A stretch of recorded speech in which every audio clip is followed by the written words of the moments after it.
नमस्कार बच्चों, कैसे हैं आप सब। आशा करती हूँ आप सभी अच्छे होंगे, स्वस्थ होंगे, खुश होंगे और अपनी पढ़ाई भी अच्छे से कर रहे होंगे। जैसा कि आप सभी जानते हैं, मैं हूँ आपकी हिंदी की अध्यापिका और मैं स्वागत करती हूँ आप सभी का आईसीटी वर्चुअल क्लासरूम में। और आज हम यहाँ पर एकत्रित हुए हैं पढ़ने के लिए क्लास 9th की हिंदी। क्लास 9th की हिंदी में हम पढ़ रहे थे यहाँ पर हमारी क्षितिज पाठ्य पुस्तिका भाग 1 के काव्य खंड का चैप्टर कैदी और कोकिला। तो ये जो पार्ट है ये हमने अपने लास्ट सेशन में ही स्टार्ट कर दिया था और आपने देखा ये बहुत ही सुंदर एक कविता है जो लिखी गई है माखन लाल चतुर्वेदी जी द्वारा। तो देखिए हमने अपने लास्ट सेशन में यहाँ पर कविता के कुछ जो काव्यांश थे उनको हमने पढ़ा था और साथ ही हमने पहले पढ़ा था यहाँ पर माखन लाल चतुर्वेदी जी के जीवन परिचय को। तो देखिए जिन बच्चों ने लास्ट सेशन में क्लास अटेंड नहीं की थी या बच्चों ने कई बार बच्चे ध्यान नहीं देते, तो एक बार हम फिर से जो लास्ट सेशन में हमने पढ़ा था चैप्टर उसको थोड़ा सा रिवाइज करेंगे, उसके बाद अपने टॉपिक को आगे कंटिन्यू करेंगे। और जैसे कि मैंने बताया कि लास्ट सेशन में हमने केवल जो हमारी कविता थी उसको थोड़ा सा रीड किया था। बहुत सारे काव्यांश उसमें शेष थे क्योंकि काफी लंबी वो हमारी कविता है। और जैसे कि मैंने आपको बताया कि माखन लाल चतुर्वेदी जी जो हैं वो उस टाइम के कवि हैं जिस टाइम पे हमारा देश जो है ब्रिटिश शासन के अधीन था। उनका जन्म 1800 में हुआ था और उस टाइम पर काफी ज्यादा हमारे देश में ब्रिटिशर्स के खिलाफ जो है आंदोलन चल रहे थे। बहुत सारे एक तरह से अलग अलग तरह के बहिष्कार किए जाते थे, विरोध किए जाते थे, अलग अलग तरीके से लोग अपना विरोध जताते थे ब्रिटिश शासन की उस जो एक शासन प्रक्रिया थी उसके खिलाफ। क्योंकि वो बहुत ही ज्यादा अत्याचार हमारे देश के लोगों पर करते थे, बहुत ही अलग तरीके थे की उनकी शासन प्रक्रिया थी। फूट डालते थे, लोगों को मारना, दंड देना, कर लगाना, बहुत सारे ऐसे उन्होंने हमारे देश में अत्याचार किए उस टाइम पे, जिससे लोग बहुत ज्यादा परेशान हुए और उन्होंने अलग अलग तरीके से अपने देश को आजाद कराने में हिस्सा लिया। तो जैसे कि मैंने आपको बताया कि हिंदी साहित्याकाश में राष्ट्रीय कवि की गरिमा प्राप्त करने में माखनलाल चतुर्वेदी जी का सर्वोच्च स्थान है। माखनलाल चतुर्वेदी जी का मात्र 16 वर्ष की आयु में वो अध्यापक बन गए थे, जैसे कि मैंने आपको बताया था। और बाद में उन्होंने फिर प्रथा पत्रिका का संपादन किया। उसके बाद उन्होंने दो और जो पत्रिकाएं हैं कर्मवीर और प्रताप, उसका भी संपादन किया, ये मैंने आपको यहाँ पर बताया था। और साथ ही जो इस कविता में कथ्य है, यानी कि क्या कह रहे हैं यहाँ पर, तो मैंने आपको बताया कि जो माखनलाल चतुर्वेदी जी हैं वो यहाँ पर बता रहे हैं एक किस तरह से एक जो स्वतंत्रता सेनानी, क्योंकि कवि स्वयं एक स्वतंत्रता सेनानी है और उस कारण वो कई बार जेल भी गए हैं, और किस तरह की यातनाएं वो जेल के कैदियों को जो ब्रिटिशर्स हैं, जो अंग्रेज हैं, वो देते हैं। वो पूरी यातनाओं को, वो पूरे कष्टों को, वो दुख है जो वो इस कविता के माध्यम से वो लिख रहे हैं और लोगों में राष्ट्रीयता की भावना और राष्ट्र प्रेम की भावना, देश प्रेम की भावना, स्वतंत्रता की भावना वो लोगों में जगाना चाहते हैं। इसीलिए ये सुंदर सी कविता उन्होंने यहाँ पर लिखी है। तो जैसे मैंने आपको बताया, कवि स्वतंत्रता सेनानी है, वह देशभक्त और अंग्रेजों के विरोधात्मक कविताओं का लेखन और प्रकाशन करने में निपुण है। सब अलग अलग तरह से अपना योगदान दे रहे हैं। तो कवि क्या करते हैं, कवि ब्रिटिशर्स के खिलाफ इस तरह से अपनी कविताएं लिखकर विरोधात्मक, यानी कि उनका विरोध करने के पक्ष में कविताएं लिखकर और उनका प्रकाशन करने में वो निपुण है। कविता अंतर्गत कवि जेल में इसी आंदोलन के कारण एकांकी तथा उदास थे। और कविता के अंदर जो है कवि जेल में है और इसी आंदोलन की जो एकांकी है उसके कारण वो उदास हैं। कोकिल से, कोकिल अर्थात कोयल से, कोयल से अपने मन के दुख को, असंतोष को और ब्रितानी, ब्रितानी यानी कि ब्रिटिश शासन के प्रति अपने आक्रोश को अभिव्यक्त करते हुए वो यहाँ पर कहते हैं कि ये समय जो है मधुर गीत गाने का नहीं है, मीठे गीतों को गाने का नहीं है, बल्कि ये समय है मुक्ति के गीत सुनाने का, ये समय है क्रांति के गीत सुनाने का। कवि को लगता है कि कोयल को पूरा देश एक कारागार की तरह लगने लगा है, क्योंकि देखिए जिस तरह के अत्याचार जो ब्रिटिशर्स हैं वो अपनी जेल के अंदर कर रहे हैं, तो बिल्कुल उन्होंने क्या किया है, पूरे देश को जो है अपने अधीन कर लिया है और वो अलग अलग तरह से वहां पर क्या कर रहे हैं, लोगों को प्रताड़ित कर रहे हैं, लोगों पर अत्याचार कर रहे हैं, अपनी तरह का शासन चला रहे हैं, लोगों पर कर टैक्स लगा रहे हैं और अलग अलग तरह से उन्हें दबाने की कोशिश कर रहे हैं। और उससे पहले देखा आपने कि बहुत सारे राजाओं को, जैसे मैंने आपको बताया था कि जो हमने 1857 की क्रांति के बारे में पढ़ा था, जब हमने क्लास 6 में झांसी की रानी जो कविता पढ़ी, उसमें हमने पढ़ा कि किस तरह से अंग्रेजों ने हमारे देश के जितने भी राज्य हैं उन सभी पर किस तरह से धीरे धीरे आक्रमण करते हुए उन सभी को जो है अपने अधीन किया और किस तरह से वहां पर लोगों को मारा, कैसे हमारे देश की संपदा को लुटाया, किस तरह से हमारे देश की जो इज्जत थी उसको लुटाया। तो यहाँ पर हमको वो कहते हैं कि कोयल भी अब पूरे देश को एक कारागार के रूप में देखने लगी है। कोयल को लगने लगा है जैसे ये पूरा देश क्या है, एक कारागार है और हम सब भारतवासी क्या हैं, कैदी हैं। और इसीलिए शायद वो अर्धरात्रि में चीख उठी है, इसीलिए वो शायद अर्धरात्रि में चीख रही है, चिल्ला रही है। तो देखिए यहाँ पर जो पहली यहाँ पर पंक्ति है कि कोकिल बोलो तो क्यों रह जाती हो, कोकिल बोलो तो क्या लाती हो, संदेशा किसका है, कोकिल बोलो तो देखिए ये हमने जो ये पंक्ति थी, ये पंक्तियां हमने लास्ट सेशन में पढ़ ली थी और हमने इसका यहाँ पर मैंने आपको अच्छे से जो अर्थ है वो भी क्लियर कर दिया था, लेकिन हमने कहा था हम इसकी सप्रसंग व्याख्या करेंगे। तो देखिए प्रसंग व्याख्या करने के लिए, ठीक है, सप्रसंग व्याख्या करने के लिए सबसे पहले आपको इस तरह से लिखना होता है। आप क्या लिखते हैं, प्रस्तुत पंक्तियां हमारी हिंदी की पाठ्य पुस्तक क्षितिज के पाठ 12 कविता कैदी और कोकिला से ली गई है। इसमें कारागार में बंद एक स्वतंत्रता सेनानी कोयल को गाता हुआ देखकर उसके मन में बहुत सारे सवाल आते हैं, बहुत सारे प्रश्न उसके मन में आ रहे हैं। और वो क्या कह रहा है, देखिए जब उसके मन में बहुत सारे सवाल आ रहे हैं तो वो क्या कह रहा है कि क्यों गाती हो, क्या कह रहा है, क्यों गाती हो, क्यों रह जाती हो। देखिए यहाँ पर जो हमारी पहली पंक्ति है वो है क्यों गाती हो, क्यों गाती हो, क्यों रह जाती हो, कोकिल बोलो तो। क्या है पंक्ति, क्यों गाती हो, क्यों रह जाती हो, कोकिल बोलो तो क्या लाती हो, संदेशा किसका है, कोकिल बोलो तो। क्या कहा यहाँ पर कि तुम क्यों गाती हो, तुम क्यों गाती हो और फिर क्यों चुप हो जाती हो, क्या क्या लाती हो, क्या लेकर आई हो, संदेशा किसका है, किसका संदेश लेकर आई हो, कोकिल बोलो तो। क्या अर्थ इसका यहाँ पर होता है, तो हम लिखेंगे उपयुक्त पंक्तियों में कवि ने कारागार में बंद एक स्वतंत्रता सेनानी की मनोदशा को दर्शाया है। यहाँ पर क्या कहा है, एक स्वतंत्रता सेनानी है और वो कारागार में बंद है और उस समय पर उसकी क्या मनोदशा है उसको यहाँ पर दर्शाया है। और क्योंकि रात के बिल्कुल घोर अंधकार में, ठीक है, रात्रि के घोर अंधकार में, बिल्कुल रात्रि का समय है, घोर अंधकार हो रहा है और कारागृह के ऊपर यानी कि जो जेल की एक तरह से उसकी काल कोठरी है उसके अंदर ऊपर वह एक कोयल को गाते हुए सुनता है। वो सुनता है कि एक कोयल जो है गा रही है और तो उसके मन में बहुत सारे प्रश्न उठते हैं, बहुत सारे प्रश्न उठते हैं और इस तरह से कई भाव उत्पन्न होते हैं और ऐसा लगता है जैसे कि कोयल उसके लिए कोई संदेश लेकर आई है, ऐसा लग रहा है कोई संदेश कोयल उसके लिए लेकर आई है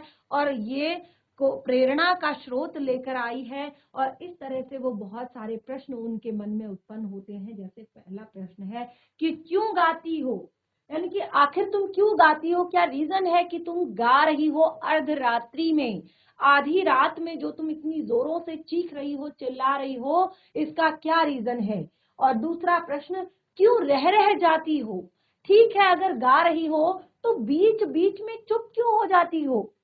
बीच बीच में चुप क्यों हो जाती हो? क्यों रह जाती हो? आगे कहा है कोकिल बोलो तो, कोयल तुम ये सब बोलो तो सही कि आखिर तुम ऐसा कर क्यों रही हो? आधी रात में तुम इतना चीख रही हो, चिल्ला रही हो और फिर बीच में रुक जाती हो, क्या लाती हो? क्या लाई हो आखिर तुम? प्रश्न देखिए कितने सारे उत्पन्न हो रहे हैं कि क्या लाती हो, क्या लेकर आई हो तुम? संदेशा किसका है? ये संदेश जो है किसका लेकर तुम आई हो? किसका संदेश लेकर आई हो? कोकिल बोलो तो, कोकिल बोलो तो सही, ये किसका संदेशा तुम लेकर आई हो? तो देखिए कवि जो है जब एक जेल में एक कैदी की तरह जो है वहां पर है, तो उस टाइम पे जब एक कोयल की आवाज उन्हें आती है, एक कोयल गा रही है, तो वो उनके मन में क्या हो रहे हैं, बहुत सारे सवाल उत्पन्न हो रहे हैं और उन्हीं सवालों के कारण वो बहुत सारे भाव भी उनके मन में आ रहे हैं और ऐसा उनको लग रहा है कि कोयल जैसे कोई प्रेरणा का स्रोत उनके लिए लेकर आई है। यानी कि कैसी प्रेरणा?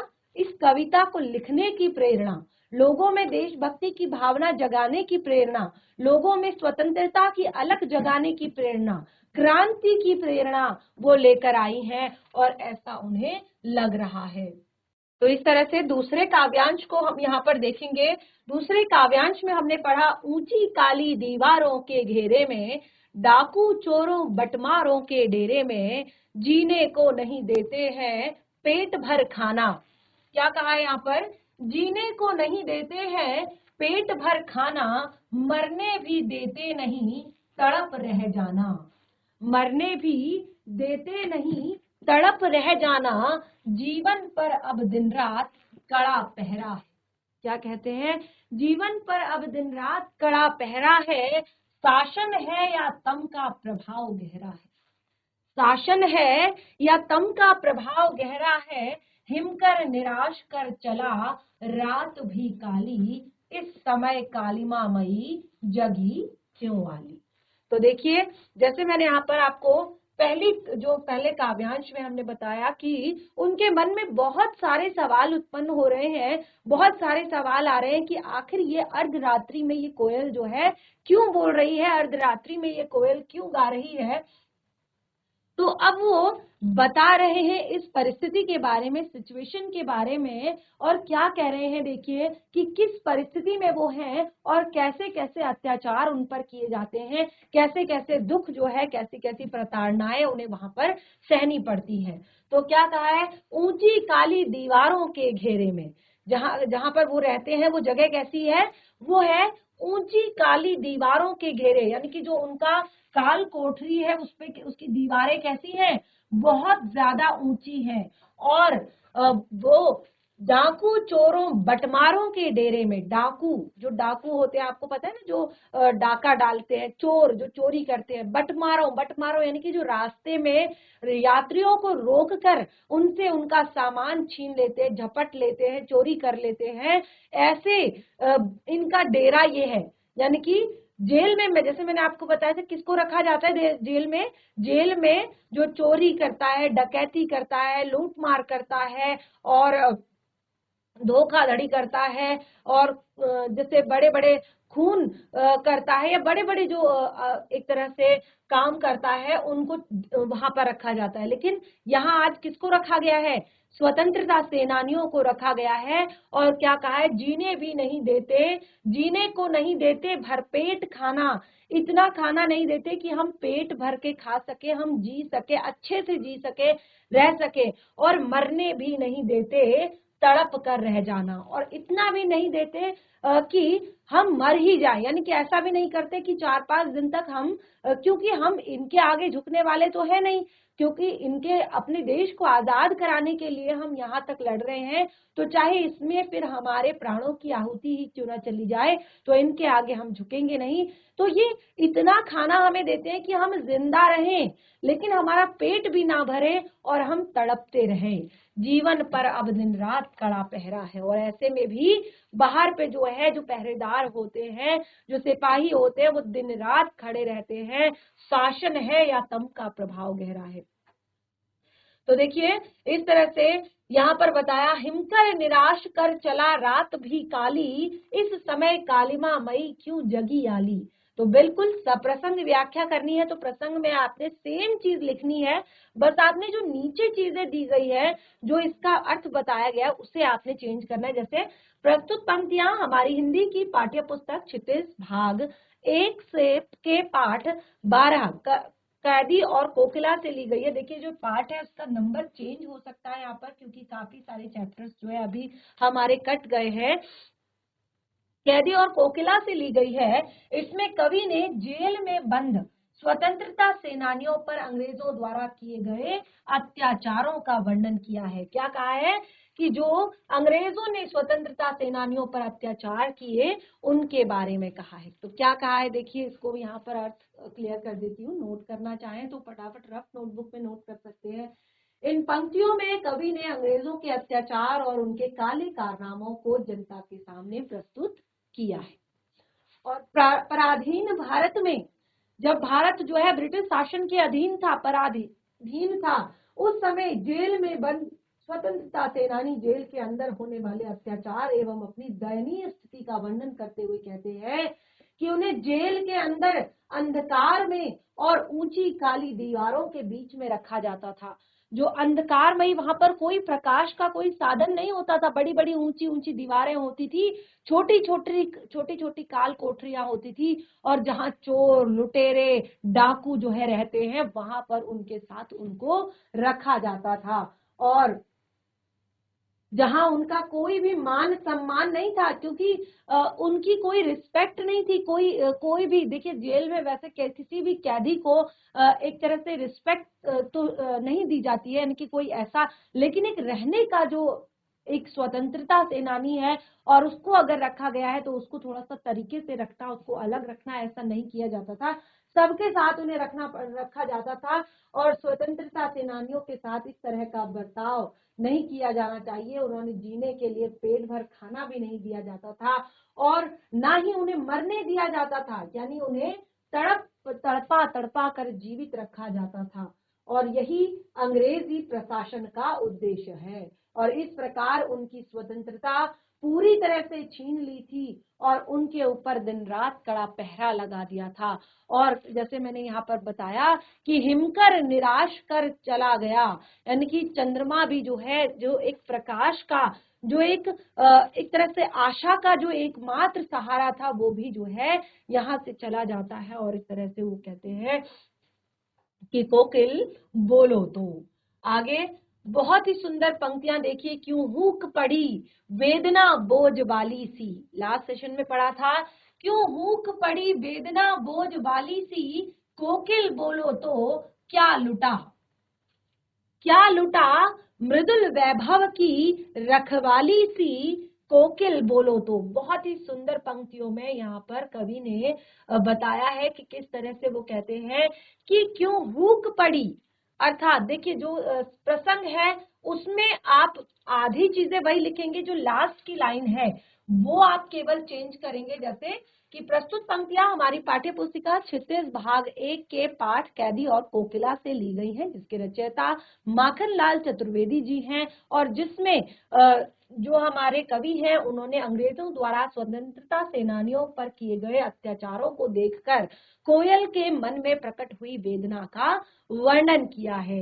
कहा क्यों हुक पड़ी वेदना बोझ वाली सी, क्योंकि कोयल की आवाज बहुत मीठी होती है, लेकिन आज वो आवाज मीठी नहीं लग रही है। आज वो आवाज ऐसा लग रहा है कि उसमें बहुत ज्यादा दुख है, बहुत ज्यादा बोझ उस पर है, बहुत सारी वेदना उस पे है। तो वो कहते हैं कि क्या लुटा मृदुल वैभव की रखवाली सी, क्योंकि तुम तो बहुत मीठा गाने वाली हो, मृदुल वैभव तुम्हारे आवाज में है, तो ऐसा क्या लुट गया तुम्हारा जो तुम्हारी आवाज में इतनी वेदना है। तो इन पंक्तियों में कवि ने कोयल के स्वर में निहित वेदना को, बोझ को समान बताकर पराधीन भारतवासियों के मन में छुपी वेदना की तरफ इशारा किया है। देखिए जब एक कोयल दुखी हो सकती है तो देश में रहने वाले जो लोग हैं उनके मन में कितना बड़ा बोझ होगा, उनके मन में कितनी बड़ी वेदना होगी, कितने दुख होंगे। जेल में बंद स्वतंत्रता सेनानी कोयल की आवाज में दर्द का अनुभव करता है। उसे ऐसा लगता है कि कोयल ने अंग्रेज सरकार द्वारा किए जाने वाले सारे अत्याचार जो है देख लिए हैं। ऐसा लगता है कि जितने भी अत्याचार हो रहे हैं उन सेनानियों पर उसने सब देख लिए हैं। इसीलिए उसके कंठ से मीठी एवं मधुर ध्वनि के बजाय, क्योंकि वो तो मधुर मृदुल वैभव की रखवाली सी है, लेकिन उसके आज कंठ से मीठी और मधुर ध्वनि की बजाय वेदना का स्वर सुनाई पड़ रहा है, जिसमें कोयल के दर्द की हूक भी शामिल है। कवि के अनुसार कोयल अपनी वेदना, अपना दुख, अपनी पीड़ा को सुनाना चाहती है कि मैं भी तुम्हारे लिए बहुत ज्यादा दुखी हूँ, और एक संदेश जो है वो कवि के लिए लेकर आई है। अगली पंक्ति में हमने पढ़ा था, क्यों हुई बावली अर्धरात्रि को जो चीखी। क्यों हुई बावली, क्या तुम बावली हो गई हो? क्या हुई बावली अर्धरात्रि को जो चीखी, कोकिल बोलो तो। क्या तुम पागल हो गई हो जो आधी रात में चीख रही हो, आधी रात में चिल्ला रही हो? कोकिल बोलो तो, हे कोयल ये मुझे बताओ कि आखिर तुम क्यों चीख रही हो? किस दवानल की ज्वालाएं हैं दिखी, किस दवानल की ज्वालाएं हैं दिखी। दवानल मैंने आपको बताया था कि वन में लगने वाली आग। कोकिल बोलो तो, देखिए प्रसंग बिल्कुल उसी तरह से लिखेंगे, केवल यहाँ पर जो आपका भाव है उसको चेंज कर देंगे कि प्रस्तुत पंक्तियां हमारी हिंदी की पाठ्य पुस्तिका 36 भाग 1 के कैदी और कोकिला पाठ से ली गई है। इसके रचयिता माखनलाल चतुर्वेदी जी हैं, और इस पंक्तियों में, इन पंक्तियों में कोयल अंग्रेज सरकार की हैवानियत को अपने गाने के माध्यम से चीख चीख कर जो है सबको बताना चाहती है। जो ब्रिटिश शासन जो है हमारे स्वतंत्रता सेनानियों पर जो अत्याचार कर रहे हैं, जो प्रताड़नाएं उन्हें दे रहे हैं, जो दुख उन्हें दे रहे हैं, जो कष्ट उन्हें दे रहे हैं, वो चीख चीख कर सबको बताना चाहती है। तो स्वतंत्रता सेनानी कोयल को इस तरह से अंधकार से भरी रात्रि, जो आधी रात्रि है, क्या हुई बावली अर्धरात्रि को जो चीखी, क्या तुम पागल हो गई हो? वो कहते हैं कि स्वतंत्रता सेनानी को इस तरह से कोयल का अर्धरात्रि में चीखना बड़ा ही अस्वाभाविक लग रहा है, और वो उन्हें बावली कहते हुए यानी कि पागल कहते हुए पूछते हैं कि क्या पगला गई हो? क्या पगला गई हो? तुम्हें क्या हुआ है? तुम इस तरह से आधी रात में क्यों चीख रही हो? क्या तुमने दवानल, जंगल में लगी हुई आग देख ली है? जैसे मैंने बताया कि जब जंगल में आग लग जाती है ना, तो सारे पशु पक्षी जो है चीखते हुए, चिल्लाते हुए इधर उधर भागते हैं। जितने पक्षी होते हैं वो जोर जोर से करुण स्वर में चिल्ला रहे होते हैं, क्योंकि बहुत सारे घोंसले नष्ट हो जाते हैं, बहुत सारे एक तरह से जंगली जानवर जो है जिंदा जल जाते हैं। तो बहुत ही दुख का समय होता है उनके लिए उस टाइम पे। तो वो कहते हैं कि क्या तुमने कोई दवानल देख ली है? वन में लगने वाली अग्नि तुमने देख ली है? यहाँ पर कवि ने जंगल की भयावह आग के रूप में अंग्रेजी शासन की यातनाओं की तरफ इशारा किया है। जिस तरह से अंग्रेजी शासन जो है जिस तरह से वन में लगने वाली आग है, वो किसी को नहीं देखती, कुछ नहीं देखती, वो सबको अपनी चपेट में ले लेती है और सब कुछ जलाकर राख कर देती है। बिल्कुल उसी तरह से ये ब्रिटिश शासन है, जो बिल्कुल आंखें बंद करके अत्याचार पे अत्याचार हमारे देश पर किए जा रहे हैं, हमारे देश के लोगों पर किए जा रहे हैं, हमारे स्वतंत्रता सेनानियों पर किए जा रहे हैं, और ये देख नहीं रहे हैं कि ये अमीर है, ये गरीब है, ये बच्चा है, ये बूढ़ा है, ये किस तरह का व्यक्ति है, ये हर एक इंसान पर अत्याचार कर रहे हैं। तो उन्हें ऐसा लग रहा है कि जैसे कोयल अंग्रेजी शासन की हैवानियत को वो देख लिया है, और इसीलिए वह चीख चीख कर इस बात को सबको बताना चाहती है, चीख चीख कर इस बात को सबको एक तरह से पता लगाना चाहती है। तो देखिए आगे की पंक्तियां, क्या देख न सकती जंजीरों का गहना, क्या देख न सकती जंजीरों का गहना, हथकड़ियां क्यों ये है ब्रिटिश राज का गहना। ये मैंने लास्ट सेशन में पढ़ा था। हथकड़ियां क्यों ये है ब्रिटिश राज का गहना, कोलू का चरक चूं जीवन की तान, गिट्टी पर उंगलियों ने लिखे गान, हूँ मोट खींचता लगा पेट पर जुआ, खाली करता हूँ ब्रिटिश अकड़ का कुआं। बहुत ही सुंदर पंक्तियां यहाँ पर हैं। दिन में करुणा क्यों जगे है रुलाने वाली, इसीलिए रात में गजब ढा रही आली। तो देखिए कितनी सुंदर पंक्तियों से यहाँ पर क्या कह रहे हैं कवि की, क्या देख न सकती जंजीरों का गहना। तो इसको हम फिर से सप्रसंग व्याख्या करेंगे कि प्रस्तुत पंक्तियां हमारी हिंदी की पाठ्य पुस्तिका क्षितिज भाग 1 के काव्य खंड के कैदी और कोकिला पाठ से ली गई है, जिसके रचयिता जिसके कवि हैं माखनलाल चतुर्वेदी जी, और जिसमें चतुर्वेदी जी स्वतंत्रता के बाद जो स्वतंत्रता सेनानी है, ठीक है, जो जेल में है, स्वतंत्रता सेनानियों के द्वारा जो इतनी ज्यादा पीड़ा सहने के बाद भी, कि वो कितने कष्ट सह रहे हैं, कितनी पीड़ा सह रहे हैं, उसके बाद भी वो किस तरह से वहां पर झुक नहीं रहे हैं ब्रिटिश शासन के सामने, वो अपने आप को जो है कहीं पर कमजोर महसूस नहीं करा रहे हैं, यानी कि उनको ये नहीं दिखा रहे हैं कि हम तुम्हारे आगे दब चुके हैं, हमने तुम्हारे आगे घुटने टेक दिए हैं, ये वो नहीं दिखाना चाहते हैं। तो वो अपनी पीड़ा को सहते हुए, अपने कष्टों को, अपने ऊपर अत्याचारों को सहते हुए भी ब्रिटिश शासन के खिलाफ जो है खड़े हैं। तो क्या कहा है इसमें, देखिए यहाँ पर इसके अर्थ को समझते हैं। तो देखिए कवि को यह लगता है कि कोयल उसे जंजीरों में देखकर यूं ही चीख पड़ती है। कवि को लग रहा है कि उसको ये जो जंजीरों का गहना उन्होंने पहना है, देखिए वो जंजीरों का गहना क्यों कहा है, क्योंकि जो स्वतंत्रता सेनानी होते हैं ना, वो अपने आप को पूरी तरह से देश के प्रति न्यौछावर करते हैं, देश के प्रति समर्पित कर देते हैं। अब जो देश की चीजें हैं, देश के लिए जो काम हो रहा है, वही उनका सब कुछ है। तो अब क्योंकि वो देश के लिए जेल गए हैं, तो वो इन जंजीरों को अपना गहना मानते हैं, ब्रिटिश शासन का गहना मानते हैं। तो वो कहते हैं कि शायद जो कोयल है उनको जंजीरों में बंधा हुआ नहीं देख पा रही है, इसीलिए वो कहते हैं कि क्या तुम हमें इस तरह से जंजीरों में लिपटे हुए नहीं देख सकती हो, कि अरे ये तो अंग्रेज सरकार द्वारा दिया गया एक गहना है हमें। कोल्हू के चलने की आवाज हमारे जीवन की का प्रेरणा गीत बन गया है, यानी कि ये जो कोल्हू की चरक चूं, जैसे मैंने बताया ना कि दिन भर उनसे कोल्हू जुतवाया जाता है, उसमें तेल निकाला जाता है और बहुत सारे काम उनसे करवाए जाते हैं, गिट्टी तोड़वाई जाती है, पत्थर तोड़वाए जाते हैं। तो ये कोल्हू की चरक चूं जो है, अब ये जो चरक चूं जो ये आवाज आती है, वो कहते हैं यही हमारे लिए जीवन का एक प्रेरणा स्रोत बन गया है। तो और दिन भर पत्थर तोड़ने से हम अपने उन पत्थरों को अपनी उंगलियों से भारत की स्वतंत्रता के गाने लिख रहे हैं। हम अपने पेट पर रस्सी बांधकर कोल्हू का चरसा चला चला कर ब्रिटिश अकड़ का कुआं खाली कर रहे हैं।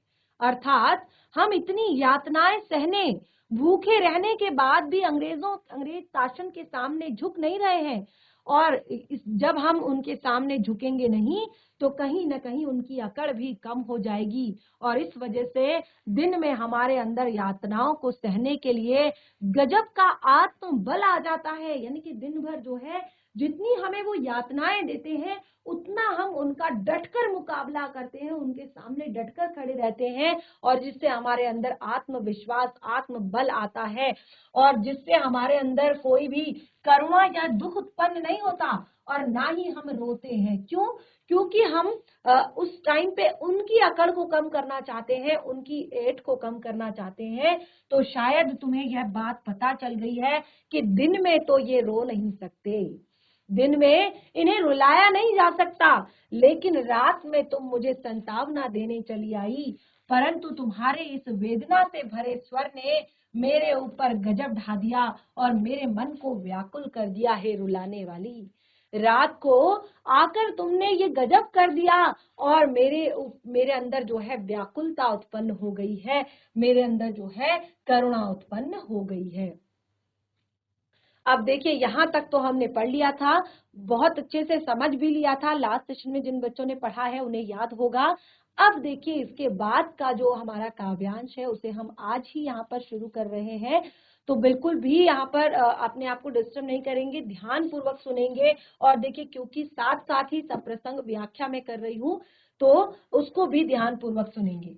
देखिए क्या कहा है, इस शांत समय में, इस शांत समय में अंधकार को भेद रो रही हो क्यों, रो रही क्यों हो कोकिल बोलो तो, चुपचाप मधुर विद्रोह बीज इस भांति बो रही हो क्यों कोकिल बोलो तो।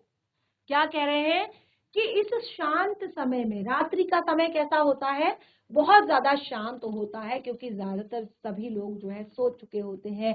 जितने भी कल कारखाने हैं, जितनी भी मशीनें हैं, जितनी भी चीजें हैं, वो सब बंद हो चुकी होती हैं, गाड़ियों का शोरगुल बंद हो चुका होता है। तो ये शांत समय है, और वो कहते हैं कि इस शांत समय में अंधकार को भेद कर, यानी कि इस अंधकार को भेदते हुए तुम क्यों रो रही हो कोकिल बोलो तो, चुपचाप मधुर विद्रोह बीज, चुपचाप रहकर यानी कि शांति से मधुर मीठे विद्रोह के बीज क्यों बो रही हो कोकिल बोलो तो देखिए हमने यहाँ पर अपने आज के जिस काव्यांश को पढ़ा है, इसको हम आगे अपने टॉपिक में कंटिन्यू करेंगे। और देखिए हमने जो लास्ट सेशन में सारे काव्यांश पढ़े थे, उनका आज हमने यहाँ पर सप्रसंग व्याख्या आपके लिए कर दी है। तो हमारा टॉपिक जो है अभी काफी लेंदी है, बहुत सारे काव्यांश हैं जिनको हमने समझना है, और मैं आशा करती हूँ कि कविता जो है आपको समझ में आ रही होगी और साथ ही अच्छी भी लग रही होगी पढ़ने में। कोई भी डाउट होता है कविता से रिलेटेड तो उसे नेक्स्ट सेशन में जरूर क्लियर करें, और कुछ भी आपको लगता है कि समझ नहीं आया है, आपको पूछना है, समझना है, तो वो भी आप पूछ सकते हैं। बाकी का जो टॉपिक है उसको हम नेक्स्ट सेशन में कंटिन्यू करेंगे। तब तक के लिए धन्यवाद। आपका दिन शुभ हो।